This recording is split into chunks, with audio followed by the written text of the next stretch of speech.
Ladies and gentlemen, boys and girls, children of all ages, it's your boy back here again with another review for AEW Dynamite, April 3rd, 2024 review. This show is a pretty solid show. I mean, wrestling-wise, it was pretty good. There was a little bit of storyline progressions, especially for the World Heavyweight Championship. That was much needed, especially what we saw closing the show tonight with the contract signing of the AEW World Title match at Dynasty. I'm highly interested and what Dynasty has to offer, and seeing what they do during the show of Dynasty. I think the matches are going to be pretty good. Storyline-wise, the main important ones are being built pretty well. Apparently, Tony Khan was listening in to what CM Punk had to say at that interview, because Adam Copeland came out of nowhere and made a serious promo. It wasn't even really a comment about. It wasn't really a promo for an actual storyline for the show. It was more along the lines of pretty much kind of saying what it's like, the atmosphere working in AEW. It is fun to work here, he says. He also informs everyone that this is probably his last stop before he retires in his career. He's more than likely going to end his career in AEW. One of the main reasons why he came over to AEW is because the list of guys that are fresh that he's never faced before, to compete against, and he wants to be able to end his career facing some top new talent and going from there, ending his career. Maybe eventually becoming world champion. That's what I would imagine is the way to end his career, as well as become tag team champions with Christian, which is a possibility they still could do. But I actually enjoyed this because he stated what we as fans should be looking forward to. He didn't shit on WWE. He went ahead and he stated that he liked working for them. He likes working for AEW, and he's just having fun, enjoying what he loves to do. He's also going ahead and he wants to just enjoy his last few years that he has left, which ain't much left over. And he wants wrestling to flourish. He wants it to be cool, like The Rock has been saying, that wrestling is cool again. And he is very, very interested in being a part of this company and making it flourish. That is really the whole purpose of the promo, and to basically say that he wants all of wrestling to become great again. That's what he wants. He doesn't care about the promotions. He cares about wrestling in general. And he thinks that if both companies are flourishing, or all companies are flourishing, then wrestling will flourish as well. And that's very true. And that, as wrestling fans, should be what our main concern is, seeing both WWE and AEW succeed. Not one beating the other and ending their time in pro wrestling, but to actually get better and both companies become the best that they can be. And AEW being around helps allow other wrestlers to shine and become big name stars outside of WWE, since there is certainly not enough room for everyone to want to succeed and become something if you work within one company, of course. So, I mean, it's kind of difficult to do that. But anyway, following that, we had Will Ospreay competing against Powerhouse Hobbs. This match was hard hitting, very decent matchup. I enjoyed it for what it was. Will Hobbs looked really good in this match. And I enjoyed this match. I love Will Ospreay. I think Will Ospreay is a wonderful talent.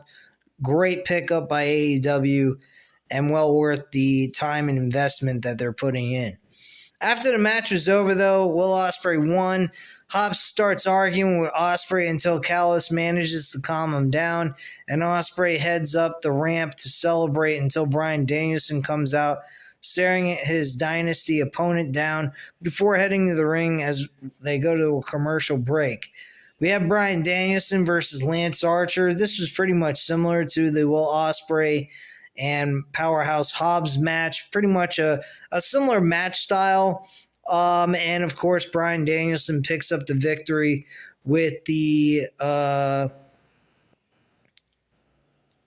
flying knee to the head after 3 kicks to the face, and he gets the W. There's also something I noticed during the match that Bryan Danielson has not done since WWE, and that's the yes chant by waving his finger up in the air for yes.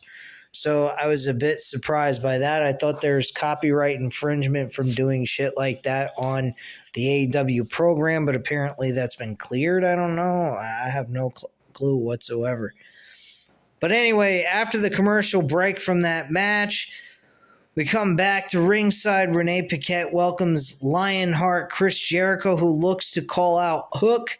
Jericho said last week he had a proposition to be Hook's mentor, but something the FTW champion said last week stuck with him. So he's asking Hook to come out now, hit the Hook signal, and Hook makes his way to the stage. Jericho brings up what Hook said last week about knowing who Jericho is and refers to past alliances not panning out before saying the rules are different for someone working at the level of Chris Jericho. He's not asking Hook to trust him 100%, but to believe in him as much as Jericho believes in Hook. Hook says he does believe in him so much that he got the two of them a match for Collision here in Westchester, but he's keeping an eye on Jericho, and Jericho says he'd expect nothing less. Bet, and then they bump fists, and that's how the whole thing goes off. My attitude on this is kind of strange that, I mean, at this point, Jericho should be looking to earn Hook's respect and trust as a person that is an upfront, honest person this time around than he was with anybody else. Because he honestly sees real legitimate talent. He's a class act wrestler.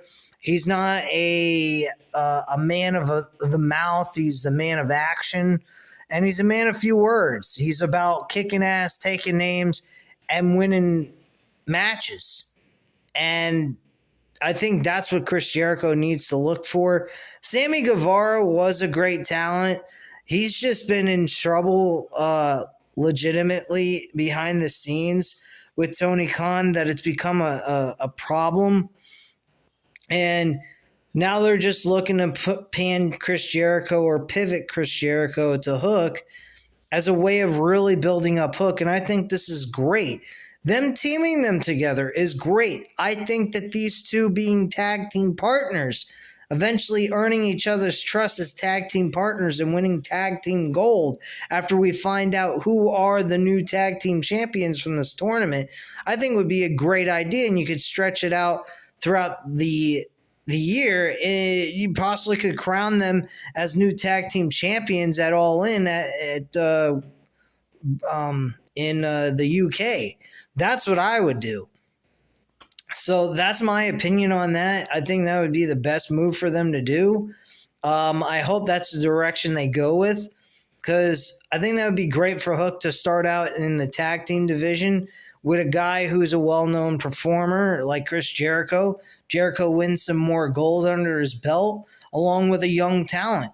It could be just like Sting and Darby Allin did. And that's the way I look at it. I think that's the way they should do it, how they should go about it. And, eventually Hook goes ahead and becomes a mid-card. He levels up to that mid-card title, like an international championship, continental championship. Hell, I would even fucking book Hook to beat Okada for the continental title somewhere down the line if you want to go that route, and just have him single wrestle with Jericho being his manager if you want to go that route. I think that would be great moves on all ends. I think that would be awesome. So let me know what you guys think in the comments section about that. Anyway, backstage, Shane Taylor and Lee Moriarty addressed their match on Collision, confirming they will be taking on the duo of Hook and Chris Jericho before promising they will be beaten by STP. Great, wonderful. Nobody fucking cares. You're going to lose. Anyway, back at ringside, Jay White makes his entrance to have a match with Billy Gunn.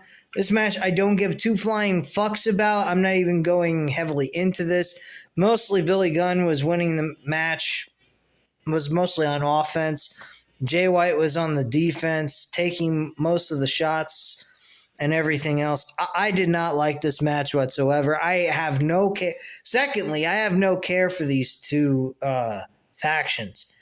They merged them together. First they were enemies, then they merged them together, and then they separated them, and now they're enemies again. And the whole purpose was because of the Undisputed Kingdom. And Undisputed Kingdom, I don't know about you guys, but we haven't seen them on television in almost 2 weeks. I mean, last week I think they wrestled. I think that was last week or the week before, and they lost their match. So who cares? Honestly, who really gives a shit?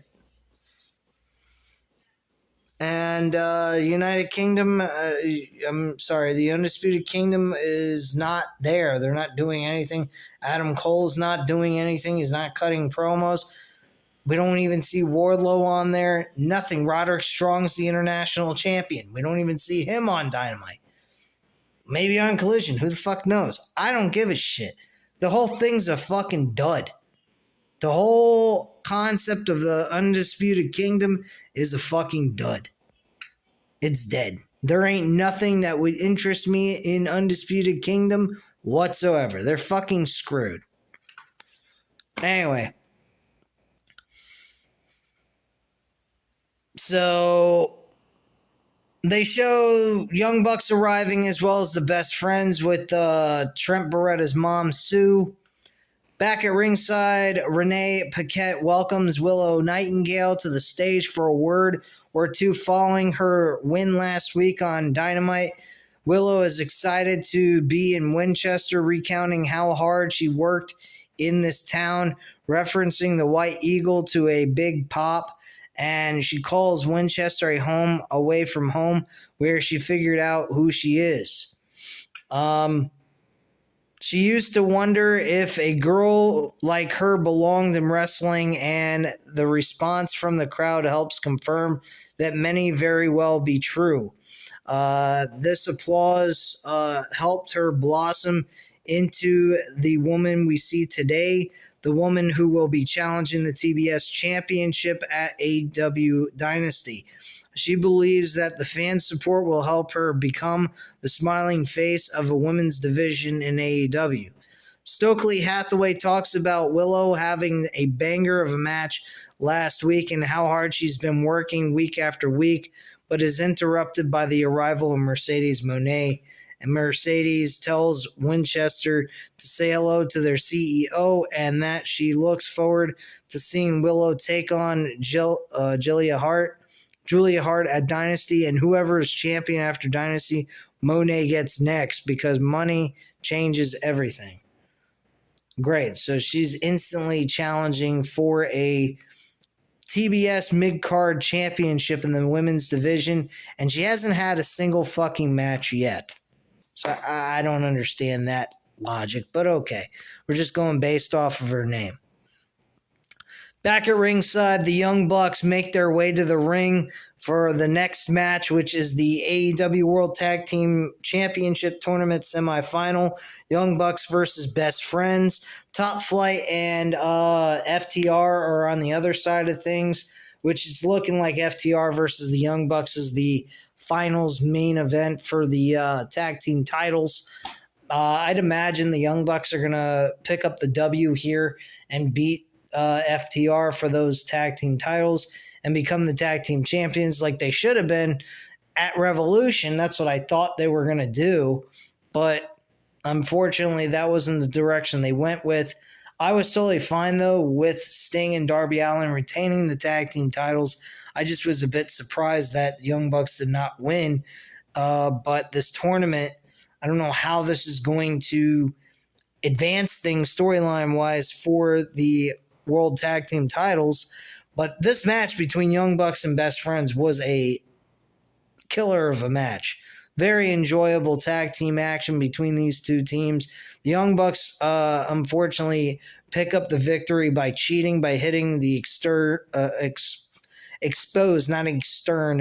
the exposed turnbuckle, followed by a roll-up pinfall by one of the Bucks for a pin and the win, but they also grabbed the tights for an extra advantage to get the W. After the match, they regroup on the ramp, escaping to the back. As we focus in on Best Friends in the ring, Cassie helps Trent to his feet and Trent Beretta is actually the one that I believe took the L. Cassie helps Trent to his feet as they look to give the people what they want once more, only for Trent Beretta to blindside Cassie with a running knee, and Chuck doesn't know what to make of this as Trent stares Orange down before leaving the ring, blowing right by Chuck and even his own mother in the process before they go to a commercial break. I thought this was very shocking, but then again, there was a lot of clues that were coming forth, foreshadowing of this coming up to us that if we were paying attention, we would have seen this coming. So it wasn't exactly the biggest shock in the world, but to see Trent Beretta just turn heel, it was a bit shocking. I thought maybe Chuck Taylor would go with Trent Beretta on this. Orange Cassidy would kind of be tossed aside as a waste or whatever. But that was not the case. Chuck Taylor was standing by Orange Cassidy in shock of what Trent Beretta did. And Trent Beretta didn't even really explain himself to Chuck and didn't really care to explain himself to anybody. He was just pissed, didn't give a shit, and walked off. So I thought this was very entertaining. I thought it was, out of the blue and different. So it should be interesting where they go with Trent Beretta. I don't know how they're going to succeed with Trent Beretta. He's not exactly what I would call somebody that needs to be on his own right now. He really could have used the Best Friends gimmick as a way of holding him together. But I guess they want to advance him to the next level so that he can materialize into something more than just a trios competitor or being part of a group that's going nowhere. I guess that's the best way to look at it. Next, we had Mariah May versus Thunder Rosa for the AEW title, women's title eliminator. I'm assuming the winner of this match gets the world title match against Toni Storm. And wouldn't you know, Toni Storm is going to be facing Thunder Rosa. Nothing surprising there. She's the number one contender for the women's title, and I'm imagining that match will be taking place at Dynasty on April 21st as well. Rosa leaves the ring after the match is over, demanding a shot at the champ right now, but Storm says nothing as we get confirmation the match will be taking place at Dynasty. Backstage, we get Penta El Zero Miedo makes his case to challenge Adam Copeland for the TNT Championship next week on Dynamite, a match that is made official. They went ahead and showed the graphic of that match going to be taking place on next week's Dynamite, so that should be pretty entertaining. Back at ringside, Tony Schiavone welcomes us to the contract signing for the AEW World Championship match at Dynasty. Swerve Strickland makes his way to the ring first, followed by the champion Samoa Joe. Tony welcomes both men and offers the contract to the champion assigned first, while the crowd chants, "Whose house? Swerve's house." And Tony offers the contract to Swerve, but Joe tells him to shut up before talking to his number one contender. He offers Swerve some advice, saying he's working off bad information. Swerve's rise has been noticed by the champ, and how else can this fairy tale end but with the people celebrating with a new champion? And that is bad information, because signing this contract is a bad mistake. It is a career-defining mistake for Swerve to make, further running him down before telling him to do the right thing. Before he signs the contract, Swerve wants Joe to know he's been waiting for this moment for all his life. Sounds like something, an old song from I think it's called Genesis, the name of the band. I forgot the lead singer / writer of that was. I've been waiting for this moment for the end of my life. Oh, Lord. If you watch Hangover, you'd know, because Mike Tyson punched one of the lead characters in the face. It was pretty funny after they stole his tiger. So, yeah, that's what I'm referencing to that song. Good movie, by the way, if you never watched it. And don't forget, what's happens in Vegas stays in Vegas, except for herpes. That shit comes back to bite you in the ass. Anyway. Anywho, Swerve knows he's had a road full of roadblocks, but the feeling of reaching the destiny is sweet. He talks about Dynasty and how they're building just that in AEW, a dynasty, referring to recent signings.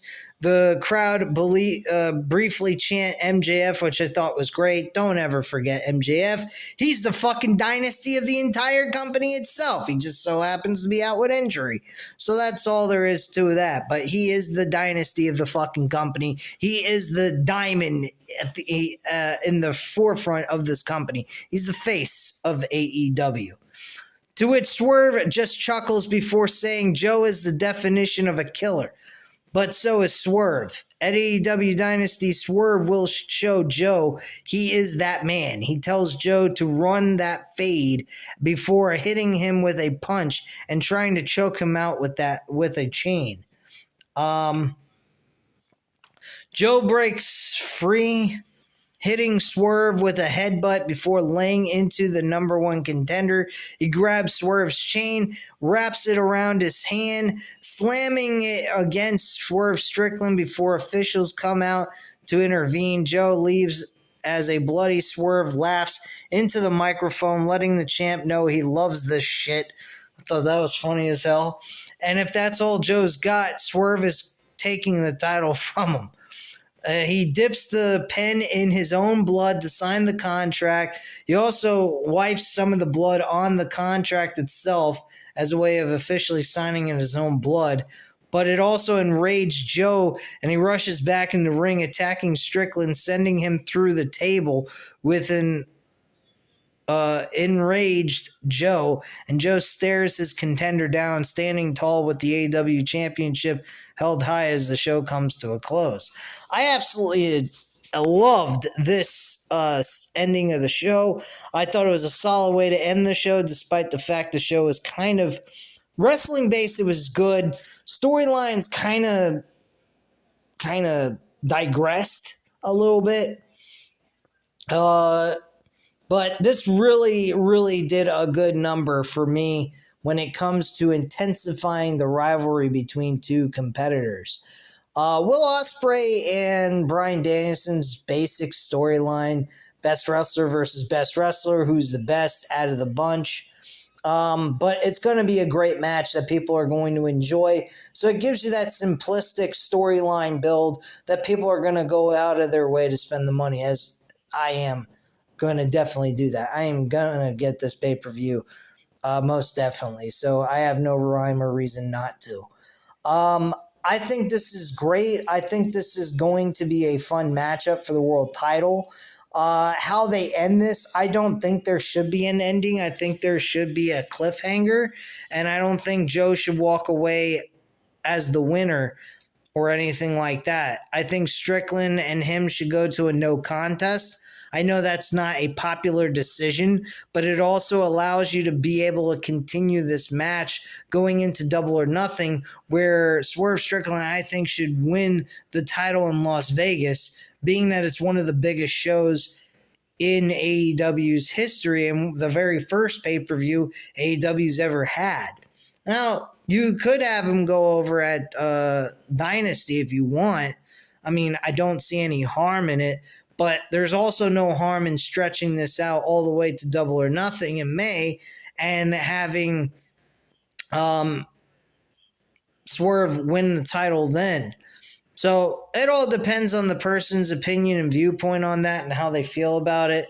Me personally, I'm okay one way or the other. It should be a great matchup and very enjoyable. So at this point, guys, you know what to do. Hit the like button if you like this video. Hit the subscribe button if you're not already subscribed to the channel. And leave a comment down below. I'll definitely get back to you on that. I thank you guys very much for watching, and have a great night, guys. Bye.